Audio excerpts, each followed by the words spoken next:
تو بہرحال فیصلے عدالت تک تو سارا 2014 میں جب یہ حملہ ہوا تو نواز شریف صاحب وزیر اعظم تھے, اس کے بعد پھر آپ بھی وزیر اعظم بن گئے 2017 میں, تو آپ نے عمران خان صاحب کو اس کیس میں کیوں گرفتار نہیں کیا؟ دیکھیں, میں یقین کریں میرے پاس ان چیزوں کا وقت نہیں تھا. میرے پاس ایک لمیٹڈ ایجنڈا تھا, اور وہ ترقی کے کام جو نواز شریف صاحب نے شروع کیے تھے, جو ہم 5 سال سے کر رہے تھے, ملک کے مسائل حل کر رہے تھے, اس کو آگے بڑھانا تھا.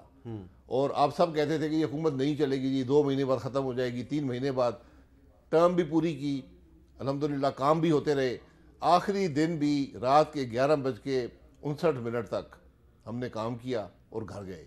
اچھا, ایک سوال میں آپ سے پہلے بھی کر چکا ہوں, لیکن اب کیونکہ نومبر کا مہینہ ہے, تو نومبر 2007 میں پرویز مشرف نے میڈیا پر پابندیاں لگائی تھیں, تو نومبر 2017 میں جب آپ وزیر اعظم تھے تو تمام چینلز کو بند کر دیا گیا تھا. آج آپ سمجھتے ہیں کہ وہ آپ کا فیصلہ غلط تھا؟ اب کون سے وہ جو آپ نے ایک ایگزیکٹو آرڈر جاری کیا تھا, ایگزیکٹو آرڈر کے تحت آپ نے تمام چینلز پر پابندی لگا دی تھی, بھول گئے آپ؟ نہیں, میں یقین کریں مجھے اس کی کانٹیکس مجھے پتہ نہیں ہے.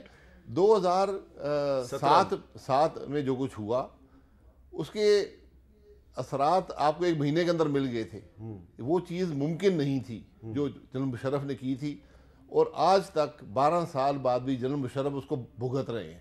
آج 13 سال ہو گئے اور وہ اس کو بھگت رہے ہیں. تو جب بھی آپ آئین کو توڑتے ہیں تو کسی نہ کسی دن اس کا حساب دینا پڑتا ہے. آپ کو لگ رہا ہے کہ مسلم لیگ نون واقعی آنے والے دنوں میں ایک بحران کا شکار ہونے والی ہے؟ نہیں, کوئی تقسیم نہیں ہے, نہ ہی کوئی 2 بیانیے ہیں. ایاز صادق صاحب نے فوج کے بارے میں کوئی بات ہی نہیں کی. یہ بڑی ایک عجیب بات ہے. میں تو یہی اس بات پہ حیران ہوتا ہوں کہ ایک بیانیہ بنا دیا گیا کہ ایاز صادق صاحب نے مسلح افواج کے بارے میں بات کی ہے, کوئی بڑی سخت بات کی ہے. میں نے بہت دفعہ اس بیان کو, میں اس اسمبلی میں نہیں تھا, اس بیان کو میں نے دیکھا, انہوں نے کوئی فوج کا ذکر تک نہیں کیا. انہوں نے تو سویلین گورنمنٹ کا ذکر کیا کہ پرائم منسٹر موجود نہیں تھے, جو فارن منسٹر تھے ان کے حالات بڑے خراب تھے. انہوں نے مجھ سے یہ کہا جی کہ یہ ہمارا معاملہ ہے, ہمیں بڑی مشکل میں ہے, مدد کریں. یہ انہوں نے بات کی. یہ بات عام طور پر آ چکی ہے پریس میں, اس سے پہلے بھی آ چکی ہے, مختلف زاویوں سے آ چکی ہے. تو میں اس بات سے بڑا حیران تھا کہ فوج کے بارے میں کون سا بیانیہ ہے, اور تقسیم کا کوئی طریقہ نہیں ہے. آج ساری مسلم لیگ جو ہے, ہر فرد جو ہے وہ اس بات پر متفق ہے کہ ملک آئین کے مطابق چلنا چاہیے. یہ ساری بات ہے. اچھا, تو آپ آئین کی بات کریں تو آئین میں ایک آرٹیکل 257 ہے, کل بھی ہم نے اس پہ بات کی تھی. وہ آرٹیکل 257 ہے ریاست جموں کشمیر کے مطابق, اور ریاست جموں کشمیر جو ہے اس کے بارے میں آپ کے اتحاد پی ڈی ایم کے قائد مولانا فضل الرحمان صاحب کا جو موقف ہے وہ کیا ہے, وہ ذرا سن لیں. مولانا صاحب بار بار یہ کہہ چکے ہیں, سنیں وہ کیا کہتے ہیں.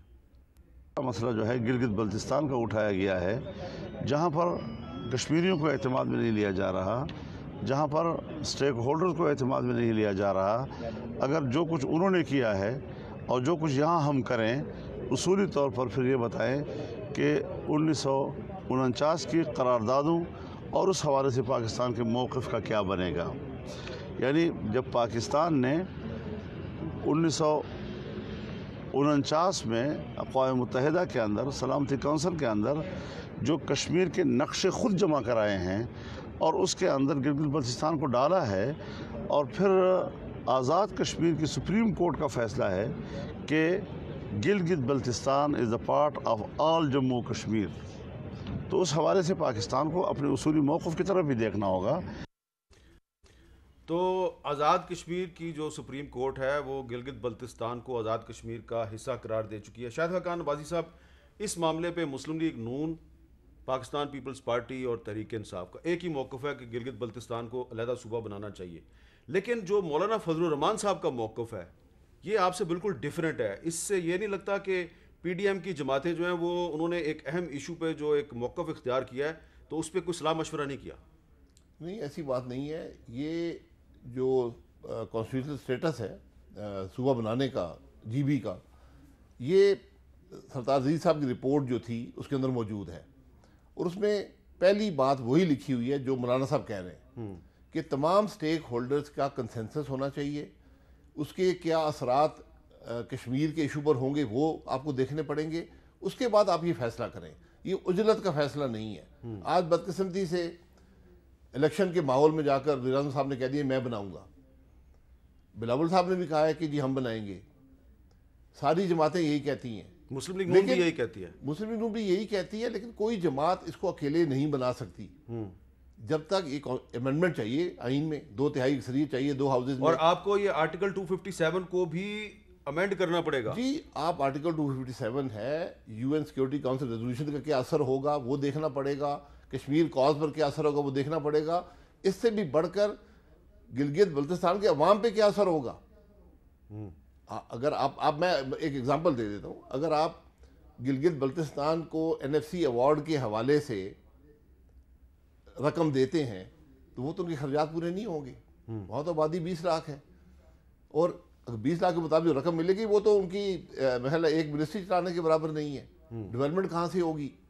ہم نے فاٹا کو وعدہ کیا تھا کہ 100 ارب دیں گے ہر سال, 50 ارب وفاقی حکومت, 50 ارب صوبائی حکومت, ایک پیسہ آج تک نہیں ملا. تو اگر فاٹا کو KPK کا حصہ بنانے کا تجربہ ناکام ہو گیا تو پھر آپ سب بڑی پارٹیاں گلگت بلتستان کو بغیر سوچے سمجھے صوبے کا سٹیٹس دینے کیوں جا رہی ہیں, جبکہ آپ خود کہہ رہے ہیں کہ NFC ایوارڈ کے تحت ان کو آبادی کی بنیاد پر جو پیسے ملیں گے وہ ان کے خرچے پورے نہیں کریں گے. نہیں, میں یہی کہہ رہا ہوں کہ یہ الیکشن کا ایشو نہیں بنانا چاہیے. یہ بیٹھ کر ایک اسمبلی میں بل آئے گا, اس پر ڈیبیٹ ہوگی, ان سب چیزوں کو کنسیڈر کیا جائے گا. طے تو یہی ہوا تھا نا شاید حقان جی یہی طے ہوا. وہ جو ایک مشہور زمانہ میٹنگ ہوئی تھی, جی اس میں طے تو یہی ہوا تھا کہ یہ الیکشن کے بعد ہوگا, لیکن وزیر اعظم صاحب نے تو جا کے اناؤنس کر دیا. میں یہ کہہ رہا ہوں الیکشن کے بعد کنسیڈر کیا جائے گا کیسے بنایا جائے گا. یہ نہ ہو کہ وہاں کے عوام کا نقصان ہو جائے. اور دوسری بات یہ ہے کہ کیا آپ 25 سیٹیں دیں گے سینٹ کے اندر گلگت بلتستان کو, کیونکہ ان کے جو قومی اسمبلی کے ممبر بنیں گے وہ تقریباً 3 سے کم ہیں, یعنی اب میکسیمم 3 ہوں گے. تو وہ کیا نمائندگی کریں گے اپنے علاقے کی. پھر آپ کو دوسرے صوبے ہزارے کی بھی ڈیمانڈ ہے. پنجاب اسمبلی ریزولوشن پاس کر چکی ہے. MQM کہتی ہے کراچی کو علیحدہ صوبہ بنائیں. جی نہیں, میں تو وہ بات ہے جو ریزولوشن پاس ہو چکے ہیں. جنوبی پنجاب, بھاولپور, پنجاب اسمبلی نے ریزولوشن پاس کیا ہوا ہے. PTI کی کمٹمنٹ بھی ہے ہم نے ریزولوشن پاس کیا تھا. اب سندھ کے اندر بھی صوبے کی ڈیمانڈ ہے, KP کے اندر بھی اور صوبوں کی ڈیمانڈ ہے, بلوچستان میں بھی ہے. یہ سارے ایشوز آپس میں جڑ جائیں گے, تو اس کو بڑی کیئرفلی ڈیبیٹ کرنی پڑے گی. اور سب سے بڑا مسئلہ آج یہ ہے کہ پارلیمان ہی مفلوج ہے. وہاں تو ادھر ہم ادھر تم ہیں, تو پھر حل کیسے ہوگا. تو پھر آپ لوگ اب آپ بھی کل جا رہے ہیں نا اب کل جی میں تو اپنی جماعت کے لیے جو ہماری جماعت میں الیکشن لڑ رہی ہے, آپ بھی وہاں جا کے یہی کہیں گے بھائی ہم آپ کو بنائیں گے علیحدہ صوبہ, تو پھر امپلیمنٹ کس طرح کریں گے جب آپ خود کہہ رہے ہیں کہ بڑا مشکل ہے, کیسے امپلیمنٹ کریں گے. میں یہ سمجھتا ہوں کہ بات وہاں ذمہ داری کی اور حقیقت کی کرنی چاہیے. یہ الیکشن کے اندر جھوٹا نعرہ نہیں لگانا چاہیے. پرائم منسٹر صاحب یہ کہہ سکتے ہی نہیں ہے کہ میں صوبہ بناؤں گا, کیونکہ وہ بنا ہی نہیں سکتے. جب تک تینوں بڑی جماعتیں نہیں بیٹھیں گی, اکٹھی نہیں ہوں گی, یہ صوبہ نہیں بن سکتا. کنسنسس ڈیولپ کرنا ہوگا, مسائل کو دیکھنا ہوگا اور حل کرنا ہوگا, جس طرح فاٹا میں ہوا. اور تینوں بڑی جماعتیں جو ہیں وہ وزیر اعظم عمران خان صاحب کے ساتھ اکٹھی نہیں ہیں. اسمبلی میں تو کوئی بھی اکٹھا نہیں ہے, اسمبلی چلتی ہی نہیں ہے. اپوزیشن کی جو 3 بڑی جماعتیں ہیں, مسلم لیگ نون, پیپلز پارٹی اور JUI, تو مجھے تو نہیں لگتا کہ آپ عمران خان صاحب کے ساتھ بیٹھیں گے اور عمران خان صاحب آپ کے ساتھ بیٹھیں گے. نہیں, ہم GB اگر صوبہ بننا ہے, اس پہ ڈیبیٹ ہونی ہے, ہم بالکل بیٹھنے کو تیار ہیں. ایک امینڈمنٹ چاہیے, ایک علاقے کے مسئلہ اگر حل ہوتا ہے, کیونکہ اس سے پہلے بھی یہ ایشو ڈسکس ہو چکا ہے. یہ CPEC کے کانٹیکس میں کہ CPEC پہ کیا اثر اس کا ہوگا, اس کا دیامیر بادشاہ ڈیم پہ کیا اثر ہوگا. جب آپ وزیر اعظم تھے. جی میں وزیر اعظم تھا. یہ کافی سینسٹیو معاملات ہیں. اس وقت تو یہ شاید آپ کوئی فیصلہ کرنے والے تھے. جی ایک تجویز تھی کہ جو سٹیٹس آزاد کشمیر کا ہے وہ GB کو دیا جائے. اس کے کیا اثرات GB پر ہوتے, کشمیر کے ایشو پر ہوتے, اس پر ایک بڑی بحث ہوئی ہے. وہ سینسٹیو باتیں ہیں, وہ پبلک ڈیبیٹ کا حصہ نہیں بنتی. لیکن وہ رحیل شریف صاحب نے آپ کی تجویز مسترد کر دی تھی. نہیں, رحیل شریف صاحب اس وقت نہیں تھے. میں تو اپنی حکومت کی بات کر رہا ہوں. اس وقت یہ بات چلی تھی, پہلے بھی چلی تھی. مسترد وہ نہیں کر سکتے, ان کی ایک رائے ہے جس کو تسلیم کیا گیا. ایک سیکیورٹی ایشو وہاں بنتا تھا. اچھا, اب کیا وہ سیکیورٹی ایشو ختم ہو گیا, ان سب چیزوں کو دیکھنا پڑے گا. اب یہ بتائیں کہ یہ جو الیکشن ہے اب گلگت بلتستان کا, پورے پاکستان کا اس پہ فوکس ہے, وہاں پہ پیپلز پارٹی بھی اپنے اس نے امیدوار کھڑے کیے ہوئے ہیں, مسلم لیگ نون کے بھی کھڑے ہیں اور PTI کے بھی کھڑے ہیں. تو اگر پیپلز پارٹی اور مسلم لیگ نون والے بھی وہاں پہ الیکشن لڑ رہے ہیں اور پی ٹی آئی والے بھی لڑ رہے ہیں، تو جتنی مرضی اچھی کمپین ہو بلاول صاحب کی یا پی ٹی آئی کی، تو تھوڑے سے ووٹ مسلم لیگ نون تو توڑے گی، تو جو ووٹ آپ توڑیں گے فائدہ تو پی ٹی آئی کو ہوگا۔ نہیں، یہ بات نہیں ہے۔ گلگت بلتستان کا اپنا ایک سیاست کا ماحول ہے، وہاں پر ماضی میں دو بڑی جماعتیں رہی ہیں، ایک پی ایم ایل این ہے اور ایک پیپلز پارٹی ہے۔ بیچ میں تحریک جعفری ابھی آئی تھی جو بڑی اسٹرانگ تھی وہاں پر، وہ بعد میں انہوں نے وہ پلیٹ فارم چھوڑ کر وہ جماعتوں میں ضم ہو گئے۔ اب جو اس الیکشن کی مشکل یہ ہے کہ وہی کام ہو رہا ہے جو 2018 کے الیکشن میں پاکستان میں ہوا تھا، لوگوں کو توڑا جا رہا ہے، لوگوں کو پارٹیاں بدلنے پر مجبور کیا جا رہا ہے، ایجنسیاں وہاں پر سرگرم ہیں، یہ بدقسمتی ہے۔ لیکن فوج تو گلگت بلتستان کے الیکشن سے مکمل طور پہ لا تعلق ہو گئی ہے۔ دیکھیں، فوج لا تعلق ہے، ایجنسیاں کام کر رہی ہیں۔ اس کا میں ثبوت کیا ہے؟ حقیقت سے کہہ رہا ہوں، ثبوت آپ جو لوگ پی ایم ایل این کو چھوڑ کر جو وزراء تھے، جو اسپیکر تھے، جنہوں نے ٹکٹ مانگے، ٹکٹ لیے۔ نہیں، ایک کاؤنٹر آرگومنٹ یہ بھی تو ہو سکتی ہے کہ یہ جس طرح کا آج کل بیانیہ ہے نواز شریف صاحب کا، جو اسٹیٹمنٹ ایاز صادق صاحب نے دی ہے، اور قادر بلوچ صاحب جو ہیں وہ آپ کو چھوڑنے پہ تلے ہوئے ہیں، تو ہو سکتا ہے وہ جو گلگت بلتستان والے ہیں وہ تو زیادہ سمجھدار لوگ ہیں، انہوں نے سوچا ہو کہ یار یہ تو نون لیگ پتہ نہیں کس طرف جا رہی ہے، تو چھوڑو کسی اور میں نے پارٹی۔ پہلے بھی کہا ہے کہ ایاز صادق صاحب کے کون سے بیانیے سے اختلاف ہے یہ بتا دیں، مجھے ذاتی طور پہ ان کے بیانیے کے ایک پہلو سے اختلاف ہے، ٹھیک ہے، لیکن وہ پہلو کبھی کسی نے اٹھایا نہیں ہے۔ اسمبلی میں جذبات سے بات ہوتی ہے، موقع کے مطابق جو ڈیبیٹ ہو رہی ہے تو اس کے مطابق بات ہوتی ہے۔ ایاز صادق صاحب بڑے، آپ جانتے ہیں، محتاط آدمی ہیں، بڑے طریقے سے بولتے ہیں، اسپیکر رہے ہیں 5 سال، ان کا اپنا ایک سٹائل۔ جو باتیں ہوئی ہیں اس کے اندر مسلح افواج کی کوئی بات ہوئی نہیں، اور یہاں پر میں کل کراچی میں تھا، پوری شہر فیصل پر وہاں پر لگے ہوئے تھے جی غداروں سے بچو، تو آج ایاز صادق صاحب کو غداری کا تمغہ پہنایا جا رہا ہے۔ یہ چیزیں ویسے انہوں مناسب نے نہیں۔ آئین سے انحراف تو کیا تھا جب وہ اسپیکر تھے قومی اسمبلی کے، کون سا؟ بہت بڑا انحراف کیا تھا انہوں نے آئین سے بتائیں۔ جناب۔ جب پاکستان تحریک انصاف کے تمام ایم این ایز نے استعفے دے دیے تو یہ ان کا آئینی فرض تھا کہ ان کو قبول کرتے، تسلیم کرتے، وہ لے کے بیٹھ گئے اور انہوں نے ان کو تسلیم نہیں کیا، اور اس وقت بہت سے لوگ یہ کہتے تھے، آپ کی کیبنٹ کے بہت سے لوگ کہتے تھے کہ یہ غلط کر رہے ہیں ایاز صادق صاحب۔ تو ایاز صادق صاحب نے بڑی مہربانی کی، تحریک انصاف کے استعفے قبول نہیں کیے، لیکن یہ مہربانی مکمل غیر آئینی تھی۔ آج وہی تحریک انصاف ان کو غدار کہہ رہی ہے۔ اس پر ڈیبیٹ ہونی چاہیے، بالکل ہونی چاہیے۔ میں اسپیکر کی کچھ ڈسکشن ہوتی ہے، کچھ معاملات میں نہیں ہوتی، میں یقیناً مجھے یہ ایشو یاد ہے، اس پر بحث ہونی چاہیے تاکہ مستقبل میں یہ نہ ہو۔ جو ایک دفعہ اسپیکر نے کر دیا وہ حصہ بن گیا، لیکن اس کو درست کرنے کی ضرورت اچھا، ہے۔ اب یہ بتائیں کہ میں نے ایک بریک لینی ہے، قادر بلوچ صاحب اگر آپ کی پارٹی چھوڑ دیتے ہیں تو آپ کے پارٹی کے بلوچستان کے صوبائی صدر ہیں، تو ان کے پارٹی چھوڑنے سے یہ تاثر نہیں ملے گا کہ نون لیگ میں پھوٹ پڑ گئی ہے؟ نہیں، کوئی ایسا تاثر نہیں ہے، جو لوگ حقیقت جانتے ہیں، میں ساری حقیقت جانتا ہوں۔ قادر بلوچ صاحب کی میں عزت بھی کرتا ہوں، میں سیاست سے پہلے بھی میرے ان سے، ہمارے مری میں جی او سی تھے، اس سے پہلے بھی میں بہت عرصہ سے میرے رشتہ دار جو فوج میں تھے ان کے حوالے سے جانتا ہوں۔ تو یہ سارا جو معاملہ ہوا یہ پی ڈی ایم کے جلسے پہ ہوا، ان کی خواہش تھی کہ ثناء اللہ زہری صاحب اس پروگرام میں شریک ہوں۔ میں نے کہا کہ ثناء اللہ زہری صاحب ہمیں محترم ہیں، ہمارے چیف منسٹر رہے ہیں، لیکن وہ 2.5 سال سے مسلم لیگ کی سیاست سے باہر ہیں، پی ڈی ایم کی تحریک کا حصہ نہیں ہے، تو میں ان کو جلسے میں مدعو نہیں کر سکتا۔ یہ ساری ناراضگی ہے، اب اس کو اور رنگ دیا جائے تو میں اس کو قبول کرنے کو تیار نہیں ہوں۔ چلیں، اگر قادر بلوچ صاحب جو ہیں وہ پی ڈی ایم کی ہی کسی اہم جماعت میں چلے جاتے ہیں، نون لیگ کو چھوڑ کے پی ڈی ایم کی جماعت میں چلے جاتے ہیں، آپ کو کوئی اعتراض تو نہیں ہوگا؟ یہ فیصلہ ان کا ہے اور جس جماعت ان کو قبول کرے گی اس کا ہے، لیکن اگر وہ بیانیے کی وجہ سے جا رہے ہیں تو پھر وہاں بیانیہ تو وہاں بھی وہی ہے۔ نہیں، اس جماعت کا بیانیہ وہ نہیں ہے۔ ساری جماعتوں کا بیانیہ ایک ہے، پی ڈی ایم کا بیانیہ بڑا سیدھا ہے کہ ملک آئین کے مطابق چلے۔ چلیں، اگر یہ بیانیہ ہے تو یہ تو بہت اچھا بیانیہ جی، ہے، یہی بیانیہ ہی لیکن ہے۔ مسلم لیگ نون کا بیانیہ تھوڑا سا مختلف نظر آتا ہے۔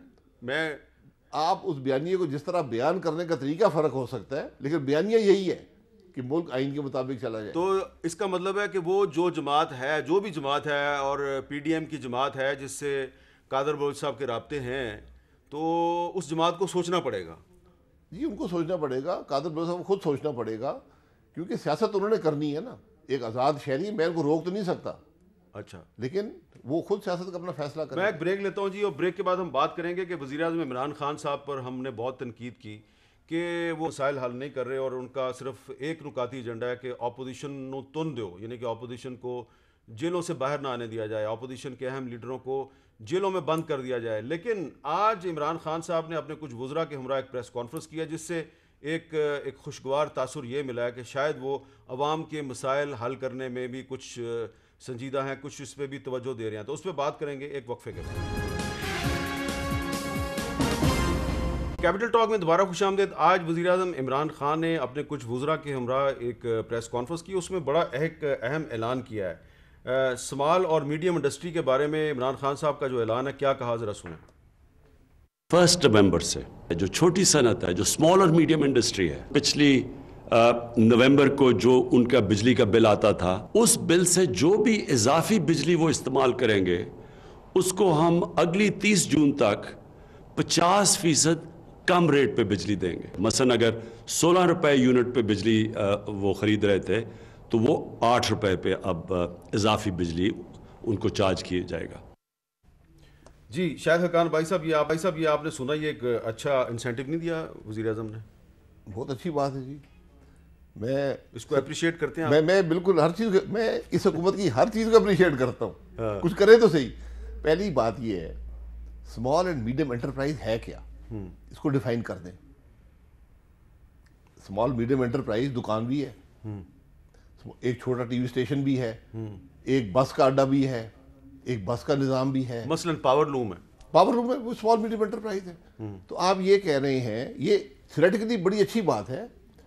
پہلی بات یہ ہے کہ آپ جو بجلی اس کی ہے جس پہ وہ گزارا آج نہیں کر سک رہا، وہ گروتھ کہاں سے؟ آپ کہہ رہے ہیں گروتھ لاؤ گے تو میں تمہاری بجلی آدھی، اضافی بجلی آدھی کر دوں گا. وہ تو آج اپنی موجودہ صنعت کو چلانے کے قابل نہیں ہے بجلی کی مہنگائی کی وجہ سے. اس بجلی کو سستا کرنے کی ضرورت ہے. گروتھ کو بعد، وہ انسینٹو تو بعد میں آئے گا، پہلے اس کو انسینٹو دیں کہ آج کی بجلی سستی کر سکے. اچھا، وہاں پہ عمر ایوب صاحب نے بھی ایک بات کیا، ذرا وہ سنیں وہ کیا کہہ رہے ہیں. سابقہ حکومتوں نے ہمارے لیے جو لینڈ مائنز، زمین دوز بوم جو بوئے تھے، اس کے باوجود جن مشکلات کا ہمیں سامنا کرنا پڑا تھا اس سے الحمدللہ ہم لوگ نکل رہے ہیں. المیہ یہ تھا جس وقت آپ کی حکومت آئی کہ 70% بجلی جو ہماری بنتی تھی وہ امپورٹڈ فیولز پہ بن رہی تھی. باہر سے ہم لوگ ایندھن منگا رہے تھے. آپ کا گیس، آپ کا فیول آئل، اس کوئلہ، اس کے برعکس ہمارے پاس وہ سارے کے سارے ذخائر پن بجلی اور باقی شمسی توانائی اور ہوا کی توانائی ہمارے پاس موجود تھی.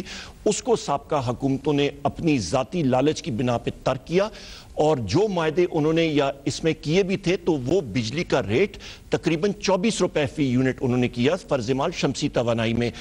وہی معاہدے آپ کی حکومت نے وزیر اعظم صاحب لا کے تو 6.5 روپے فی یونٹ پہ ہم نے کیے ہیں.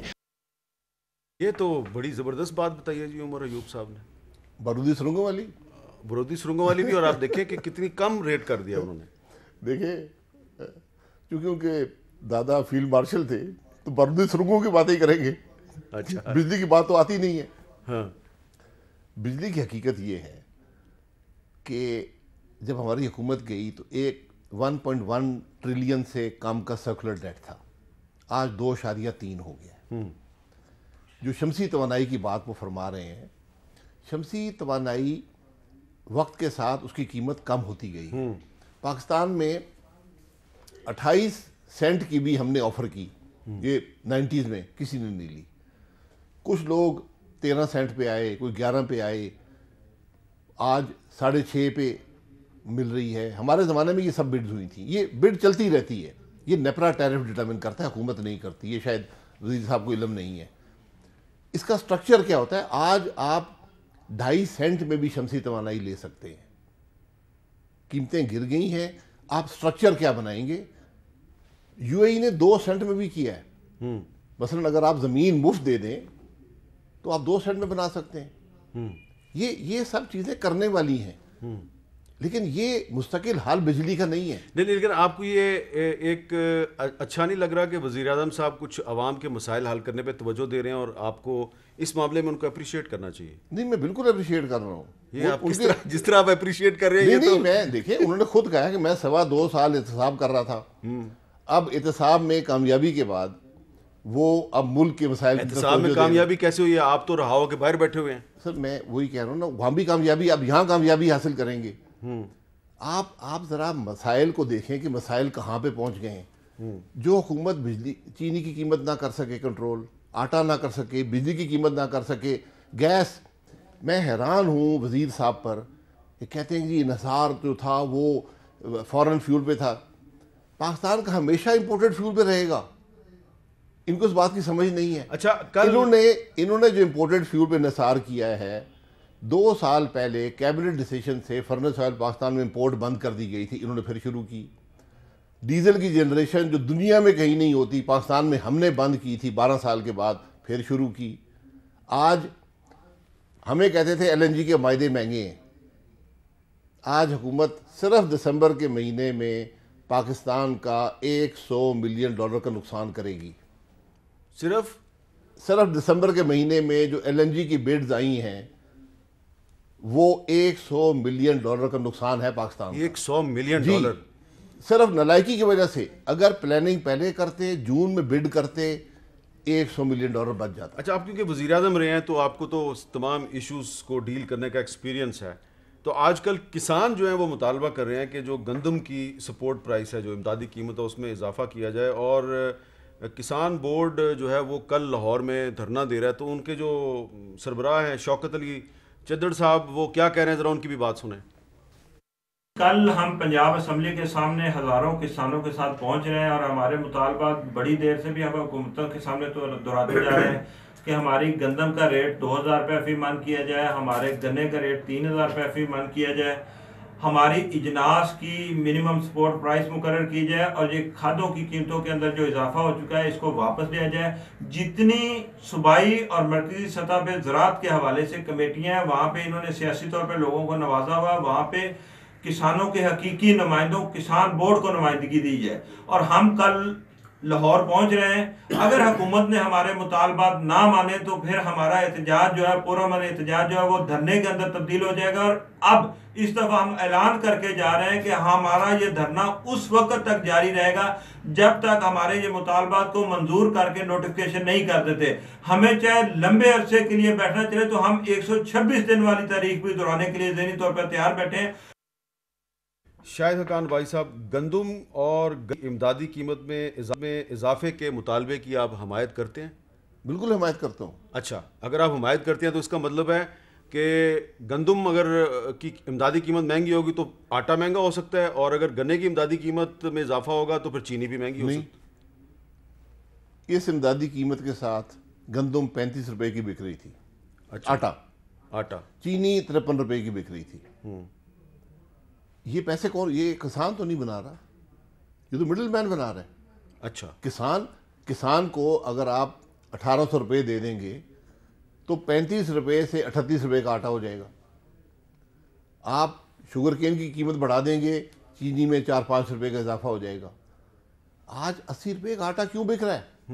میں بتا دیتا ہوں کیوں.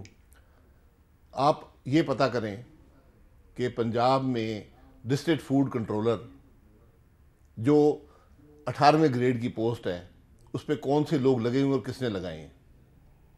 وہاں سے آپ کو آٹے کی حقیقت کا علم ہو جائے گا. اور جو کوٹے دیے یہ تو آپ نے ایک پہیلی سنا دیا مجھے بوجھنی نہیں آتی. مجھے سیدھا بتائیں چکر کیا ہے. کرپشن. 100% آٹے کی وجہ صرف اور صرف کرپشن ہے. کابینہ نے ایکسپورٹ کیا، شارٹیج ہو گئی. شارٹیج ہوتی نہیں ہے، پرسیپشن ایک پرسیپشن کریٹ ہوتی ہے. شارٹیج ہو گئی، قیمتیں مڈل مین نے بڑھانی شروع کر دی، حکومت نے کوٹے بیچنے شروع کر دیے، ڈسٹرکٹ فوڈ کنٹرولر لگ گئے، انہوں نے اپنی کرپشن شروع کر دی. 10 کروڑ روپے کی آج پوسٹ بک رہی ہے ڈسٹرکٹ فوڈ کنٹرولر کی پنجاب میں. یہ تو آپ کا الزام ہے. یہ میرا الزام نہیں ہے، یہ حقیقت. آپ نہ میری بات نہ مانیں، آپ یہ پتہ کر لیں کہ پنجاب کے ڈسٹرکٹ فوڈ کنٹرولر کب لگے ہیں، کون ہیں اور کس نے لگوائے ہیں. چلے میں پتہ کر لیتا ہوں. میں نے ایک بریک لینی ہے، لیکن بریک پہ جانے سے پہلے ایک اور بھی آج بڑا اہم اعلان کیا ہے. Pakistan federal union of journalist کے سیکرٹری جنرل جناب ناصر زیدی صاحب نے کیا اعلان ہے، ذرا سنیے. 11 نومبر کو ہم 24 اکتوبر سے زیادہ بڑا احتجاج جو ہے وہ کرنے جا رہے ہیں.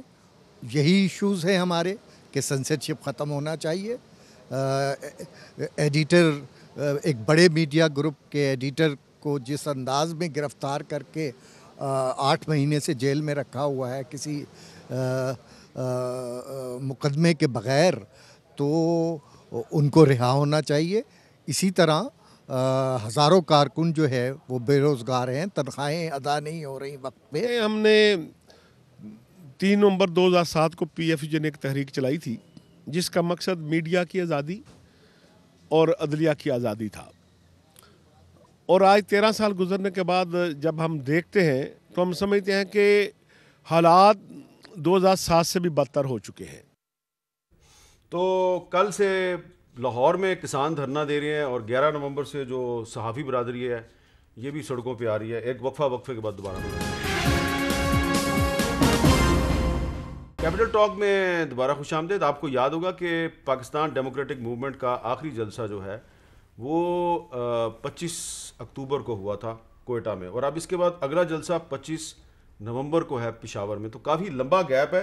اس گیپ کے دوران بلاول صاحب جو ہیں وہ گلگت بلتستان میں جلسے کر رہے ہیں، اور مریم نواز شریف صاحبہ جو ہیں وہ بھی اپنے جلسے شروع کر رہی ہیں۔ جی، یہ الیکشن کیمپین کے جلسے ہیں۔ پہلا ہم نے سکردو میں گواڑی میں رکھا ہے جی، دوسرا وہ 5 تاریخ کو ہے، 6 تاریخ کو سکردو میں جلسہ رکھا ہے۔ اس کے بعد وہ وہاں سے گلگت جائیں گی، تو راستے میں پروگرام ہے 2-3۔ اس کے بعد گزر کا اور استور، چلاس اور گلگت کے اندر جلسے ہوں گے۔ اچھا، اب یہ بتائیں کہ پھر آپ کا جو اگلا PDM کا جلسہ ہے وہ ہے جی 25 نومبر کو۔ بہت لمبا گیپ نہیں؟ 22 نومبر 22 نومبر کو جی، یہ GB کے الیکشن کی وجہ سے کچھ جماعتوں کی اپنی کمٹمنٹ۔ اور یہ بات درست ہے کہ اس دوران میں آپ پنجاب کے مختلف شہروں میں بھی مسلم لیگ نون کچھ جلسے کرے گی؟ جی، ساری جماعتیں کر رہی ہیں۔ ہمارے کو 8 کنونشنز ہیں ڈویژنل، وہ ہم کر رہے ہیں، اور دیگر جلسے بھی کر رہے ہیں، تو وہ ایک ایکٹیویٹی جاری رہے گی۔